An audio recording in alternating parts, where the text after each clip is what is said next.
ఉపవాస ప్రార్థన శక్తి, ఆ లెవెల్ వేరు, అధికారం వేరు, ఆ బలం వేరు. బైబిల్లో 3 రకాల ఫాస్టింగ్ ఉంటుంది. ఒకటి వ్యక్తిగత ఉపవాసం, రెండోది సంఘంగా చేరే ఉపవాసం, మూడోది దేశంగా చేరే ఉపవాసం. యజమాని దగ్గర నుండి పిల్లడి వరకు ఉపవాసం ఉండి, దేవా మా కుటుంబాన్ని మార్చయ్యా, మా కుటుంబ స్థితిని మార్చు ప్రభా, మా కుటుంబంలో విడుదల దయచేయ్యా, మాకున్న ఈ బంధకాలు విడిపించాయా, మాకున్న ఈ అప్పులను తీర్చాయా.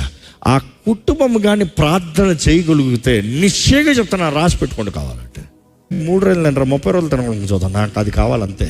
దేవుడు జరిగించే కార్యం కావాలి నాకు, అంతే. నాకు విడుదల కావాలంటే, నా కుటుంబం కట్టబడాలంతే, నా జీవితంలో ఒక అద్భుతం జరగాలంటే, నా అవమానం కొట్టివేయబడాలంతే. I'm ready to do anything. దేవుడు ఏం పెద్ద కోరాడు, తగ్గించుకొని ప్రార్థన చేయి. చూసి యేసు ప్రభు దైవ కుమారుడు, దేవుని కుమారుడు, దేవుని కుమారుడు.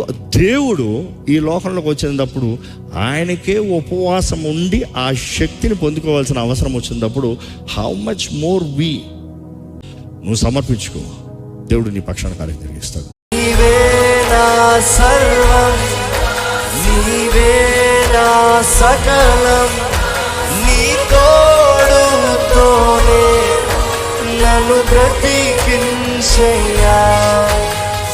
నేను విడువనయ్యా, నీదు ప్రేమను మరువనయ్యా.